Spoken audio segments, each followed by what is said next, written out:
Unit 2, page 17. We're continuing to look at the different markets that you can invest your money into. And these are the big daddy ones that no one likes to invest a lot of money, or a lot of people do. Other people think like, oh, I just can't do it, because these are long-term investments. These investments only work if you let your money sit for years, decades even.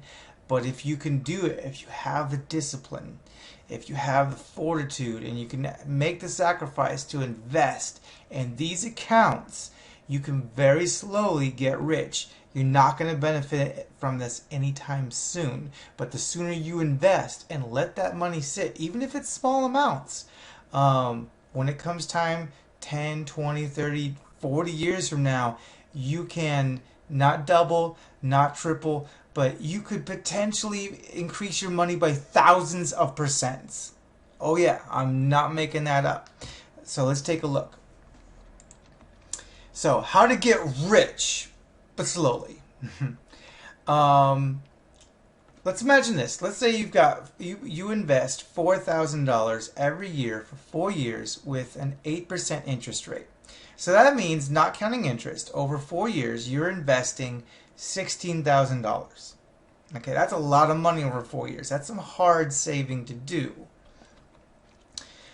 Now after that time, your $16,000 will go up by about $1,900. So you've had to take $16,000 of your income, and for 5 years just let it sit. Just let it sit and don't touch it. I mean that's kind of a sacrifice for some people. $4,000 every year. And after a year after that, you'll have only earned about $2,000.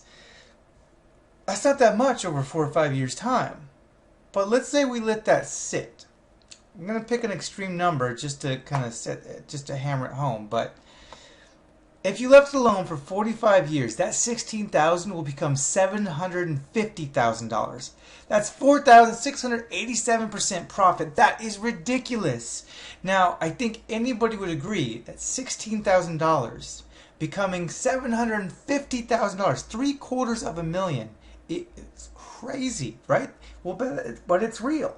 That's why retirement plans, the ones that are out there, there's ones you can get through companies, there's ones you can set up on yourself. You want to get into this, and you want to be putting away money as soon as possible. There's not really a point where you're too young, and there's not really too little amount of money that you can invest. You might start small and over time build up, and it's never too late either. You don't have to let your money sit for 45 years.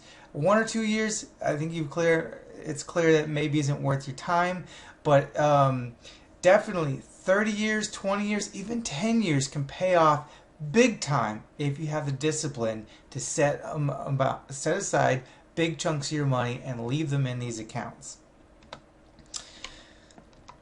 So retirement plan basics. Again, invest as early as possible.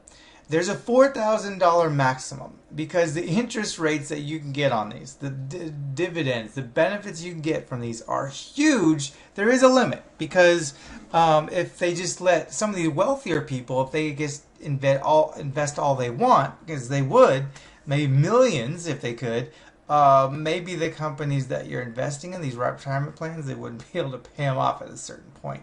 So there is a maximum. $4,000, that's a lot. Now, if you were to invest the $4,000 maximum every single year, even if you just did for 10 years and then stopped doing it, you'd be quite rich, right? $750,000, that's just if you put $4,000 in for 4 years. Imagine if you double it. Well, now you're at $1.5 million, or maybe more. I haven't done the math for that, because we're talking about percentages, so actually it might be a little more than $1.5 million. So that's why it's never too late. If you can't put $4,000 in, fine, put what you can in. This is how people are able to retire, and not when they're 75 or not when they're too sick and they're forced to. This is how people can retire at age 55, at age 60, and be able to live a high quality life. And of course, you can't touch it. Money because for the first few years, very little will be added to it through the interest. And anything you touch out of it, anything you pull out of it isn't going to increase at the end, the back end. That's what you're looking for, do that payoff down the road. So you got to put money in and then don't touch it. There's usually some amount of accessibility, so you can get the money if you need it, but try not to touch it. Try not to touch it, because you're just dramatically decreasing how much you'll earn at the end of that retirement plan. So pension plans, there's a lot of them out there. 401k is the most common type offered by employees. It's offered to employees. It's both you and your employer will contribute. So this is only something you can get through a company that you work for. You can't set this up on your own if your company doesn't offer it. What's nice is that it comes out of your paycheck before taxes, so it actually helps you with taxes, though it will be taxed at the current rates when you do take the money out of the account when you're ready to retire. Other types of pensions, again, pensions is another word for these retirement plans where you invest money and you try not to touch it for decades if possible. The KEOG plan allows self-employed individuals to benefit. So let's say if you're self-employed, well, you can't offer yourself a 401k, so you can get a KEOG plan that the government will help you out with so that you can still get these pension benefits, these saving benefits. An IRA allows you to invest more than your company allows, so that let's say you've got a KEOG plan or you've got a 401k or 403b, which is kind of like a 401k for educators. But maybe you don't want to stop at $4,000. Well, you can invest in an IRA, and that allows you to invest in another retirement plan, another pension on the side. So you can effectively double your maximum contribution. And finally, there's the Roth IRA. Remember the IRA, KEOG, 401k, all those ones. Those ones come out of your paycheck before taxes, and then they get taxed when you pull the money out later on.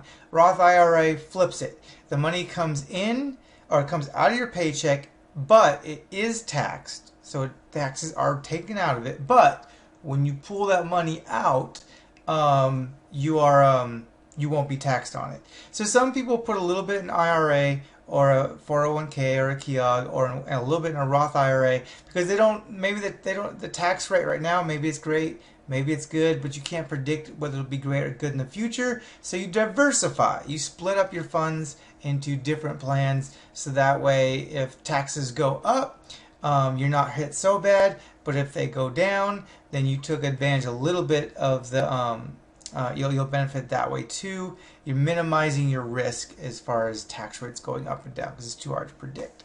Finally, technically home ownership isn't a pension, but it is a retirement plan of a sort, because once you're investing in a home that eventually will be paid off, and you won't have to make payments anymore. You'll still have a low monthly payment for insurance, for taxes. But, I mean, imagine being able to live and your rent, your mortgage is only, your monthly bill for just keep staying in the house is like $200 or $300 for a whole home. That's a retirement plan, because now instead of spending $1,000, $12,000 or $1,000, $1,200 a month, now you are only spending maybe $300 a month for a whole house to yourself. If your expenses drop way down, your income doesn't need to be as high to have a high quality of life. So that's a form of savings, home ownership. A lot of information I just blasted with you. Please ask questions. I'll see you in class. Don't forget to take the Gizmodo quiz, and hope you were able to follow. Thank you.